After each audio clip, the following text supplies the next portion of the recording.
अस्सलामुअलैकुम दोस्तों, कैसे हैं आप लोग। उम्मीद करते हैं कि हम लोग खैरियत से होंगे। आज की वीडियो में हम सऊदी अरब की कुछ बड़ी और इम्पोर्टेंट जो अपडेट आ रही है वो आप लोगों के साथ शेयर करने वाले। अगर आप कुवैत में रहते हैं, कुवैत के हालात वाक़यात से बाखबर रहना चाहते हैं, इस वीडियो को आप शुरू से लेकर आखिर तक जरूर देखें।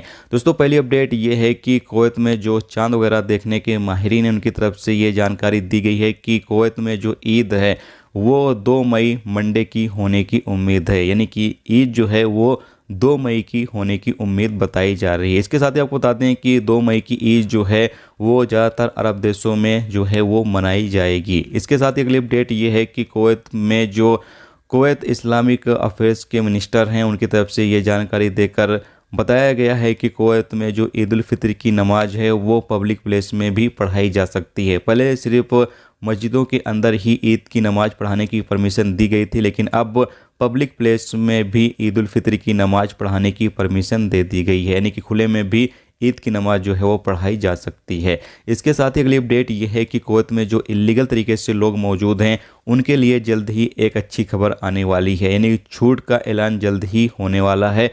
कुवैत गवर्नमेंट जो है इस पर सोच विचार कर रही है। बताया यह जा रहा है कि कुवैत में इस वक्त लेबर की काफ़ी ज़्यादा ज़रूरत है, चाहे वो कंपनियों में काम करने वाले लोग हों, डोमेस्टिक वर्कर हों, या फिर अलग अलग सेक्टर में जो लेबर काम कर रहे हैं उनकी काफ़ी ज़्यादा शॉर्टेज है। काफ़ी ज़्यादा लेबरों की कुवैत के अंदर ज़रूरत है। इन तमाम चीज़ों को देखते हुए कुवैत गवर्नमेंट जल्द ही जो कुवैत के अंदर इलीगल तरीके से लोग मौजूद हैं उनको छूट देने वाली है। छूट इस प्रकार से दी जाएगी कि जो लोग भी इलीगल तरीके से कुवैत के अंदर मौजूद हैं वो तमाम लोग अपना सिविल आईडी जो है वो दोबारा से लगवा सकते हैं। यानी कि दोबारा से वो लीगल होकर काम कर सकें। इसकी छूट जो है वो इलीगल लोगों को दी जाएगी।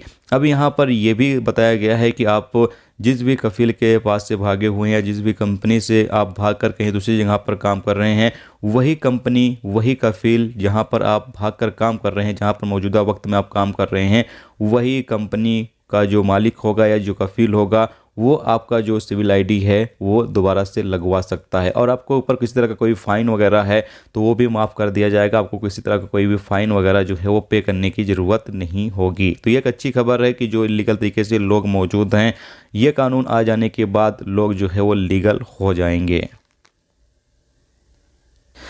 इसके साथ अगली अपडेट ये है कि कुवैत में रमज़ान को लेकर काफ़ी ज़्यादा चेकिंग जो है वो की जा रही है और बताया ये जा रहा है कि अलग अलग दुकानों का लगातार दौरा जो है वो किया जा रहा है और देखा जा रहा है कि दुकानों में जो कीमतें हैं वो तो ज़्यादा नहीं की जा रही हैं और भी जो रूल्स रेगुलेशंस हैं उसकी दुकानदार जो है वो पाबंदी कर रहे हैं या नहीं कर रहे हैं। जो भी दुकानदार जो रूल्स रेगुलेशंस होते हैं उसकी पाबंदी नहीं कर रहे हैं, ऐसी दुकानों के खिलाफ भी कानूनी कार्रवाई की जा रही है और कुछ दुकानों को बंद भी किया जा रहा है। इसके साथ ही आपको बता दें कि कुवैत में जो भीख मांगने वाले लोग हैं उनके खिलाफ भी लगातार कानूनी कार्रवाई जारी है। जो लोग भी भीख मांगते हुए देखे जा रहे हैं उन तमाम लोगों के खिलाफ लगातार कार्रवाई की जा रही है। तो ये थे दोस्तों आज की कुवैत की कुछ बड़ी और इंपॉर्टेंट अपडेट, इंपॉर्टेंट खबर जो आप लोगों के साथ शेयर की गई। तो उम्मीद करता हूँ ये वीडियो आपको पसंद आई होगी। पसंद आई वीडियो को लाइक और शेयर जरूर कर दें।